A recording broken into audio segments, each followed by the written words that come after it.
Thank you very much, all three of you, for your, first of all, for the actions you've already taken in your own lives toward building a more cohesive society, and for sharing them with us today. I'm wondering if those of you who have questions could bring them forward to me, and I will present them to our panelists. And just while we're waiting for that,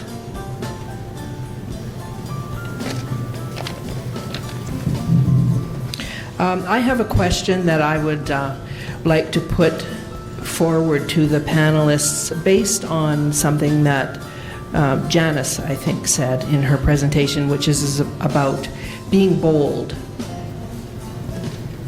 And I'm wondering if thinking about your own definition of what a cohesive society is, what sorts of actions could you recommend, or do you recommend in your daily lives when you run into people who need support in terms of being able to take bold actions toward building the kind of society and the kind of city that we want to be living in 2020 and moving forward?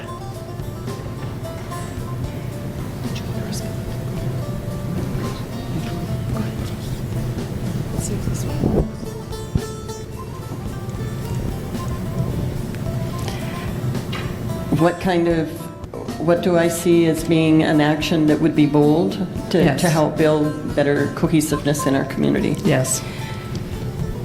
I think we're so inundated with fear through the media and, to fear the other. And I think that being bold really means to understand ourselves and our own place in humanity. It's understanding that we are all a part of humanity.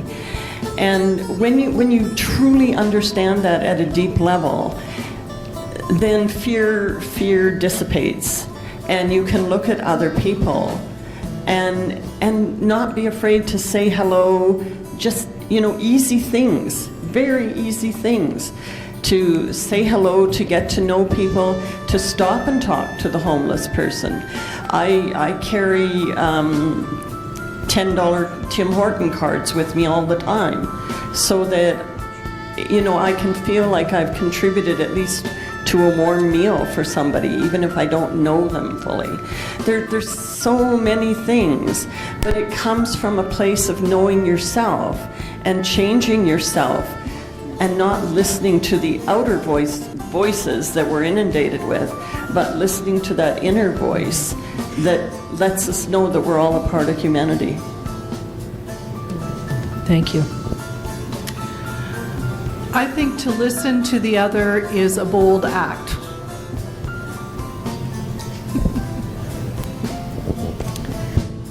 I agree. These are such deep issues and profound issues, and it's very, when we talk about changing society and changing our city and changing the world, sometimes I find it's easy to become overwhelmed. And I guess pragmatically, I think being bold is understanding your context and then having some intentionality about your actions. I know that's what we've tried to do within a post-secondary system. There are so many issues that you could look at and see and become disheartened. But to live our values, we looked at what can we do? What can we as a small group of educators in the city of Calgary do? And that I think is I'd like to think is a bold act, and I think it's what we're doing here today, all of us. We're acting with intentionality and paying attention to our own context. What difference can we personally make in our context? Because we can't change it all, but we can influence something profoundly. Thank you very much. So I've had 3 questions brought forward, and I think we have time for an answer that I am going to direct to one of you per each of these 3 questions. And Debra, I'm going to start with you for this question. How will your organization, I guess both organizations that you're representing, facilitate the arrival of Syrian refugees to Calgary?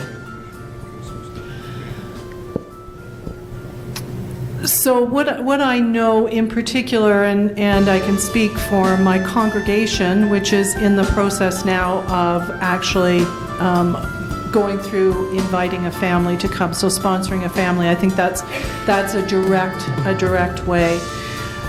The Metro Alliance for the Common Good is an organization that brings together so many diverse groups that we haven't yet had a conversation particular to this.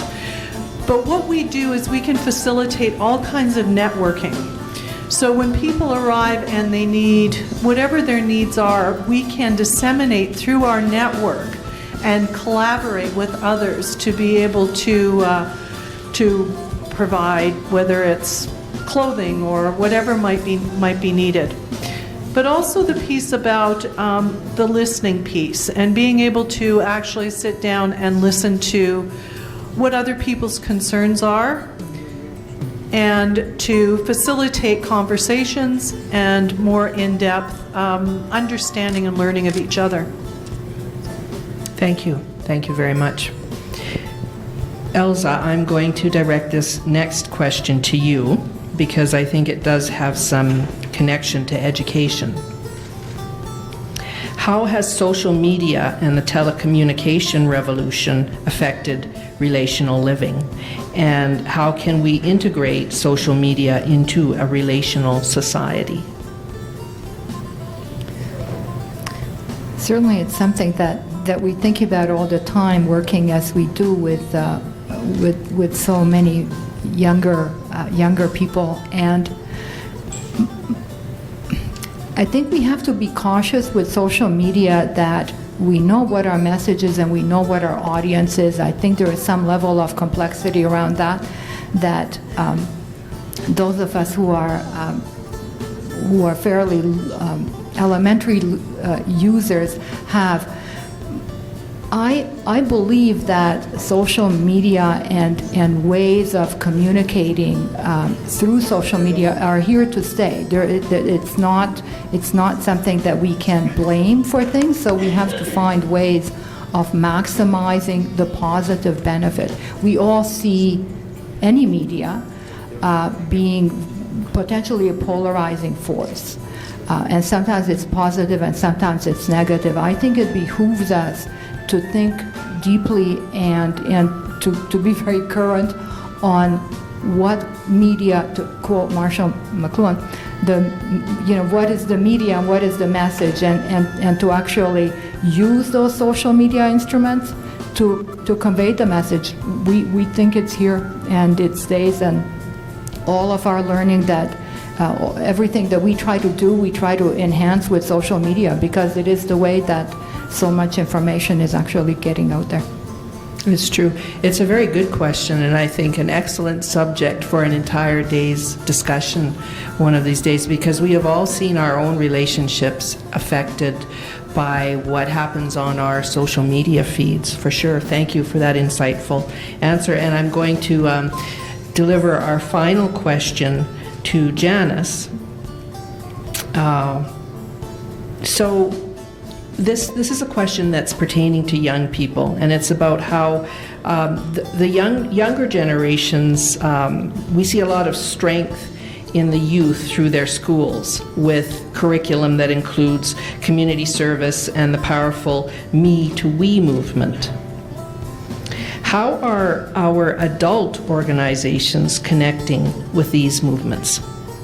Would you have any insight on ways that we can strengthen our adult organizations to provide more of that community service and powerful me to we messaging?